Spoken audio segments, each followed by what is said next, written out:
Good morning and welcome to today's Facecast. There is a bit of noise in the background this morning. It's someone pollarding trees. So if you hear a whirring noise, it's not the dentist drill, it's a chainsaw working next door. Generally speaking, the New Testament letters written by Paul and others are there to teach and encourage the new Christian church. Paul and others write back to people that they visited and where they've established a church to encourage them in living the way of Christ. Such is the case with the letter to the Phillipians. It's the church based in Philippi. And Paul writes to them to encourage them, to explain them, to teach them all the different aspects of the Christian faith. And it's a very important part of the whole Bible, because the letters that are written are not only written to those people, but they're also written to us, to teach us and educate us and encourage us to continue to live the Christian life. And in one part of this letter to the Philippians comes this particular passage, and I'm going to read more verses than I normally do. I'm going to read 4 verses instead of 1 verse this morning. And these 4 verses come from Philippians chapter 2, beginning at verse 5.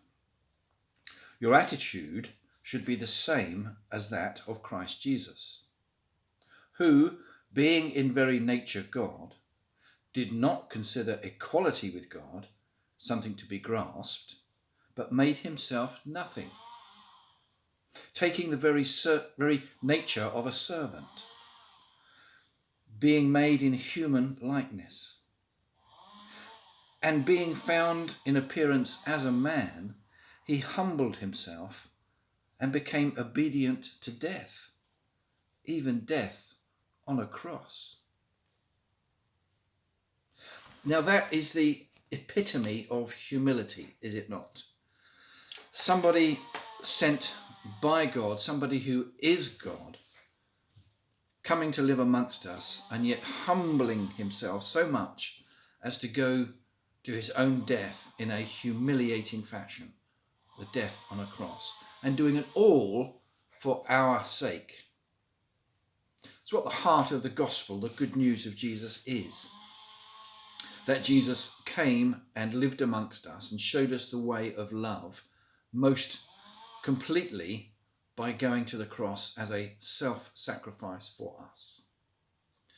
Now, a lot of people don't like this idea. They don't like the idea of sacrifice or humility or giving up or surrendering or all of those aspects of the gospel.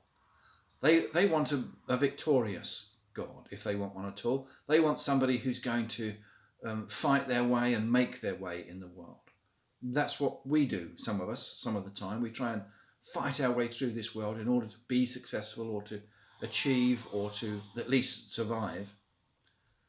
But Jesus came, and now St. Paul is writing to say that the way of God is the way of love. It's the way of humility. It's the way of self-sacrifice, of putting yourself last and others first.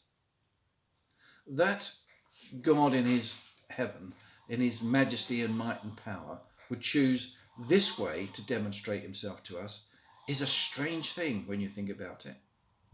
He would choose to become weak. He would choose to become the victim of other people in order to show us the way to live. And that's the way of love. But then there could be no greater example, no greater way of showing us than a way of self-sacrificial love.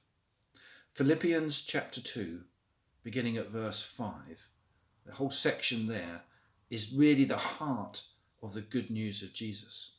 I encourage you to go back, read it again at some point, and acquaint yourself with the real message, the heart of the Christian faith. Bye now.